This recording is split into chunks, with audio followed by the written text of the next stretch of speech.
Hey guys, what's up? I recently picked up the new Sony A7 V and I was wondering if the VG-C4EM battery grip is compatible with that camera.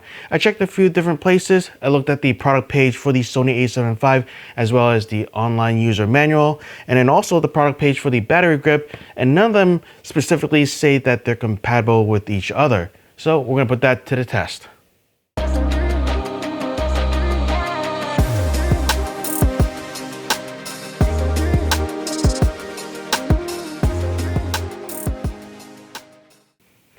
First, we're going to open the battery door, and then on the hinge, this part over here, we're going to push inwards and then slide the door out. Next, remove the battery. And for safekeeping, we're going to put the door onto the battery grip. I'm going to attach the bottom hinge first, and once that's aligned, I'm going to pull down on that spring-loaded hinge. And once that's in, rotate the door closed and then lock it. Next up, unload in the batteries.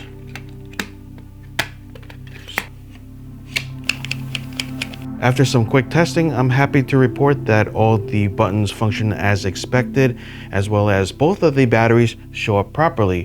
When I bring this into portrait mode, it feels pretty natural.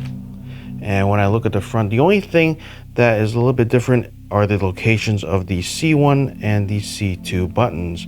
Over here on the A7 V as well as the A7 IV, the record button is on top and the C1 button is on the back. My A7 III has it a little bit different, where it closer matches this setup with the C1 and C2 buttons together, but that's not that big of a deal. So why would you opt in a battery grip for your camera setup? I personally used battery grips in the past and I really love them, and there are different reasons for that. First off, if you're shooting in landscape mode, at least with the Sony camera bodies, they're pretty short these days to be compact, and I find that my pinky hangs off of the bottom edge of the camera body and it's not a great feeling, whereas having a battery grip allows me to shoot with my pinky securely on the camera. Reason number two, if you're shooting in portrait mode, well, now you have controls that allows you to shoot more in a natural position than something like this. It's more comfortable to go like this, and you still have access to a lot of the commonly used buttons. Reason number three, which is probably my favorite reason here, you have access to not one, but two different batteries in your camera, so that if one runs out of juice, it'll automatically fail over to the second one. So if you're shooting video or if you're doing work for an extended amount of time, you're not being interrupted by battery changes. Reason number four, which is probably more of a minor reason, people say that if you have a larger or heavier lens setup, it gives you a better balance rather than having something that's front heavy. And then unofficially, reason number five, it just looks cool.